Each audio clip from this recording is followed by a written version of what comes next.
다 함께 사도신경으로 신앙 고백하시겠습니다.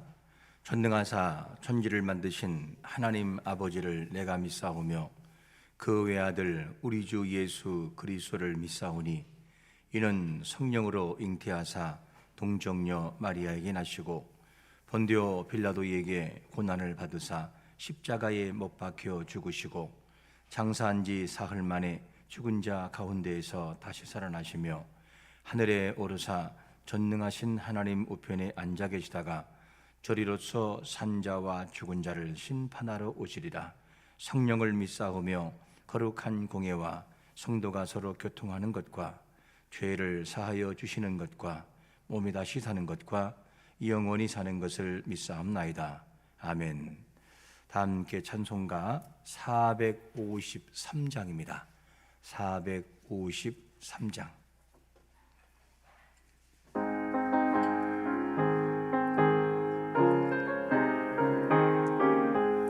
예수도 알기 원하네. 크고도 넓은 은혜와 대속해 주신 사랑을 간절히 알기 원하네. 내 평생의 소원, 내 평생의 소원, 대속해 주신 사랑을 간절히 알기 원하네.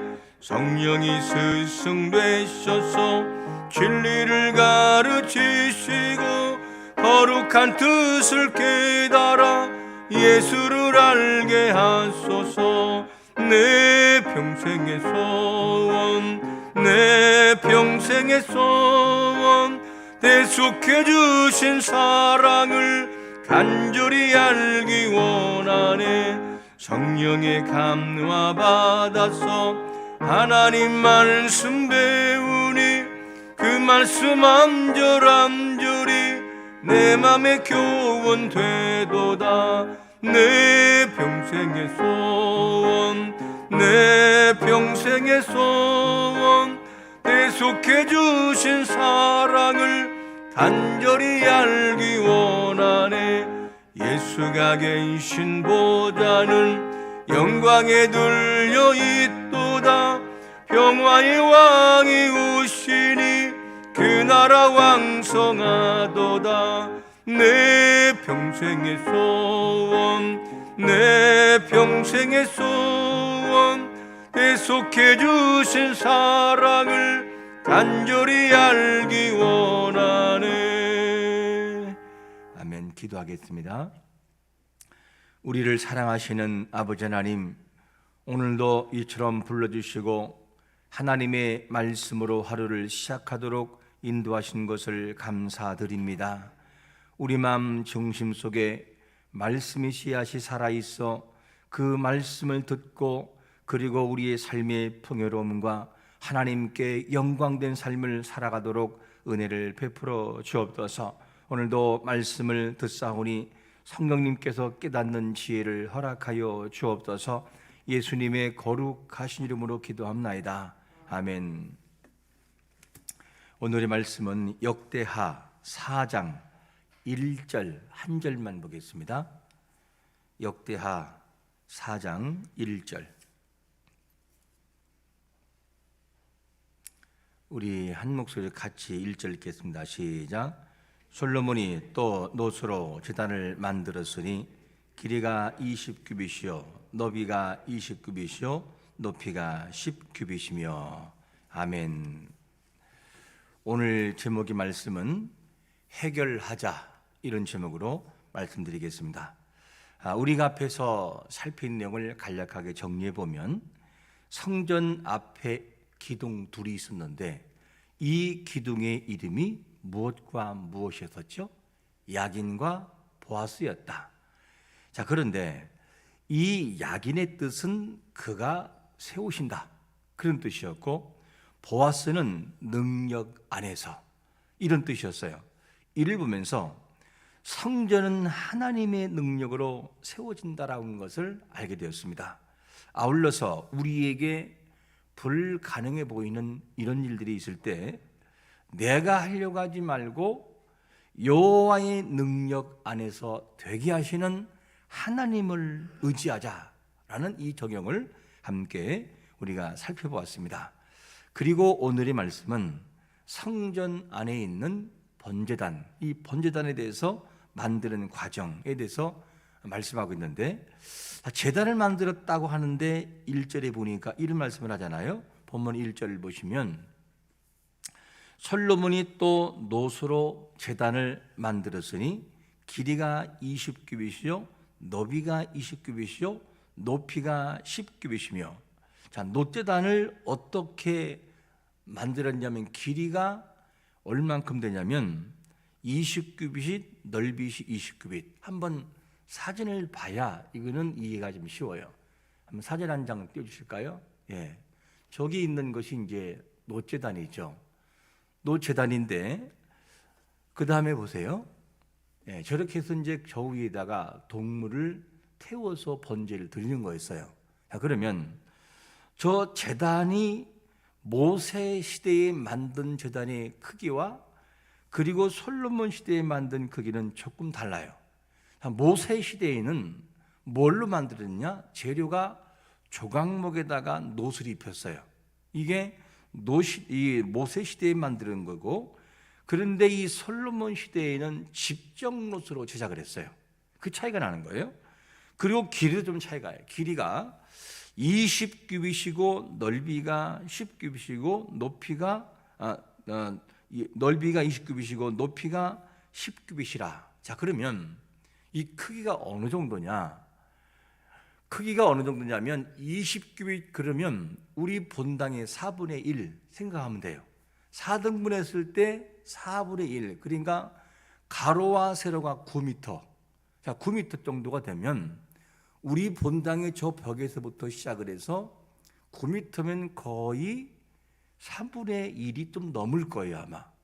아마 이 의자, 앉은 의자에 하나 둘 세 칸 정도 의자, 그 정도가 9m가 되겠죠. 그러니까 이게 굉장히 큰 단에 섰어요. 높이는 10규빗이니까 4.5m. 우리 본당이 한 6m 될까요? 본당이고. 그러니까 저 벽 쪽에 있는, 저 벽의 끝부분에 있는 정도 높이가 되는 거예요. 4.5m가 되면. 그러니까 우리 본당의 4분의 1의 천장 높이다, 이렇게 생각하면 이야, 굉장히 컸구나, 이게 제단이. 이렇게 이해를 하면 되겠습니다. 이렇게 해서 만들었는데, 자, 그러면 번제단이 왜 필요했느냐? 그냥 안 만들고 하나님께 그냥 예배하면 안 되나 하는 질문이에요. 번제단을 만든 이유가 뭐냐면 반드시 번제단에서는 희생제물이 드려져야 돼요. 희생제물. 누군가가 죽어야 돼요. 어느 동물인가는 죽어야 돼요. 죽어서 피를 흘려서 하나님께 태워서 번제가 드려지고 또는 화목제가 드려지죠. 이렇게 드리는데 왜 그러냐? 번제단이 있는 이유는 동물을 잡아서 반드시 제단으로 먼저 가는 거예요. 그리고 피는 지성소에 들어가죠. 자, 그러면 번제단에 가서 동물을 태워서 드리는 이유가 뭐냐면 죄의 문제를 해결하기 위해서. 저 제단에 하나님께 드리지 않고 그냥 성소에 들어가면 그 사람은 무조건 죽어요. 왜? 죄의 문제를 해결하지 않았기 때문에. 이것이 뭐냐면 희생제사, 번제단에 드리는 이 제사인 것을 보게 됩니다. 자, 그러면 만약에 지금 구약시대처럼 오늘날도 저렇게 소를 드리고 염소 드리고 황소 드리고 이렇게 제사를 드리면 교회 나올 사람 몇 명 될까? 교회 나올 사람은 없을 거예요. 아마 거의 부자들 외에는 교회 나오기가 힘들 거예요. 죄를 지면 황소 한 마리 끌고 와야 되고 염소 끌고 와야 되고 양 끌고 와야 되고 어떻게 하겠어요 그거요. 그런데 이 희생 제사를 드려서 동물이 죽는데 이거는 뭐냐? 구약 시대의 일시적인 하나의 해결 방안이었어요. 하지만 지금은 어떻게 이 모든 것이 해결됐느냐? 우리 자신들이 동물을 구약 시대처럼 끌고 와서 그 다음에 제사를 드리는 것을 어떻게 되느냐? 그 모든 것을 예수 그리스도께서 십자가상에서 단번에 죽으셔서 저 번거로운 모든 피 흘림을 그분께서 해결해 주었어요. 그러므로 그분을 믿고 나가면 이제는 저런 과정이 필요 없게 됐다는 것을 알 수 있어요. 동물이 죽는 것은 본래는 자기가 죽어야 돼요. 그런데 내 죄를 동물에게 머리에 전가시켜서 네가 좀 대신 죽어줘라. 그리고 동물이 죽는 거거든요. 근데 신약 시대에 와서는 예수님이 우리를 위해서 희생 제사가 되셔서 죽으셨어요. 그러니까 내가 해결할 문제를 누가 해결하느냐? 예수님이 대신 속죄해 주었어요. 이게 뭐냐면 번제단의 구약의 의미와 신약의 의미예요. 자, 우리가 생각할 때 지금은 신약 시대이니까 신약 성경만 중요하고 구약 시대는 구약 성경만 몰라도 된다, 이렇게 생각하는데 아니에요. 구약이라고 하는 그림자가 있으니까 신약에서 실체적인 삶에서 이걸 보고 이렇게 해야 되는 것이구나 하는 것을 알 수 있어요. 그래서 신약도 중요하고 구약도 중요해요. 둘 다가 다 중요해요. 어떤 분들은 구약은 필요 없다고. 아니에요. 구약이 있으니까 오실 메시아가 있었으니까 오실 메시아가 있는 것이고, 이렇게 과정을 여러분들이 이해를 하셔야 됩니다. 그래서 성전에 나아갈 때 죄의 문제를 해결해야 됐기 때문에 번제단이 필요했다. 그래서 저런 번제단이 있었다라고 하는 것을 우리가 이해를 해야 되겠습니다. 그러므로 오늘 우리가 하루를 살아가면서 우리에게 주어진 모든 것이 예수님의 희생제사를 통해서 이루어졌다, 이걸 기억하고 예수님과 그리고 하나님과의 인격적인 소통의 관계가 이루어질 때 우리 삶에 윤택함이 있는 것이죠. 하루 동안도 그 번제단을 기억하면서 나의 죄를 위해서 돌아가시고 희생하신 예수 그리스도, 그분과 기도를 통해서 소통하고 묵상을 통해 소통하는 그런 하루가 되시기를 예수 그리스도의 이름으로 축원합니다. 아멘. 기도하겠습니다. 하나님 아버지, 감사합니다.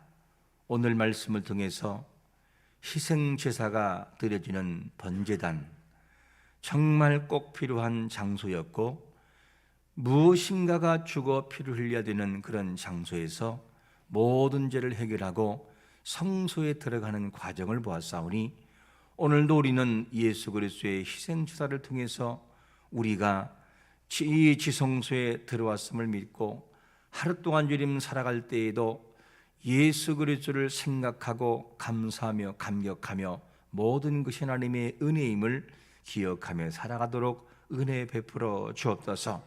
이 원리를 마음속에 생각하며 나아가도록 은혜 베풀어 주옵소서. 이 시간 아버지 하나님, 최지수 청년을 위해 기도합니다. 그에게 성령 충만함 주시고 하나님을 기쁘시게 하고 하나님을 영화롭게 하기에 조금도 부족함이 없도록 은혜와 사랑을 덧입혀 주시옵소서. 늘 그에게 복의 복을 도하시고 어릴 때부터 하나님을 신뢰하는 법을 배워나가도록 은혜를 베풀어 주옵소서. 하루 동안도 복되고 하나님의 영광 위하여 아름답게 사용되기를 간절히 원하옵고 예수님의 거룩하신 이름으로 기도합나이다. 아멘. 주기도문 하겠습니다. 하늘에 계신 우리 아버지여, 이름이 거룩히 여김을 받으시오며 나라가 임하시오며 뜻이 하늘에서 이루어진 것 같이 땅에서도 이루어지이다. 오늘 우리에게 일용할 양식을 주시옵고 우리가 우리에게 죄 지은 자를 사하여 준 것 같이 우리 죄를 사하여 주시옵고 우리를 시험에 들게 하지 마시옵고 다만 악에서 구하시옵소서. 나라와 권세와 영광이 아버지께 영원히 쌓옵나이다. 아멘. 말씀으로 승리하기를 축원합니다. 오늘 주신 말씀처럼 우리 예수 그리스도가 나를 위해서 희생하신 것을 기억하고 주님과 깊은 교통과 교제가 있는 그런 시간 되게 달라고 우리 한번 주의 이름 부르고 기도합니다. 주여! 아버지 하나님 감사합니다. 우리를 사랑하는 하나님, 주의 말씀을 통해서 오늘도 번제단 그 희생제사가 드려지는 장소를 우리가 함께 보았사오니 성령의 충만한 모습을 가지고 나아가고 성령의 충만한 그 모습을 통해서 하나님 앞에 나아가도록 은혜를 베풀어 주옵소서. 주의 도우심과 주의 인도하심이 넘쳐나게 하고 주의 의를 위해서 귀하게 살아가도록 은혜를 베풀어 주옵소서. 우리를 사랑하신 아버지 하나님, 주의 말씀과 주의 은혜와 능력을 통해서 더 가까이 나아가 주님과 깊은 교제가 이루어지는 삶을 살아가도록 은혜를 베풀어 주시옵소서.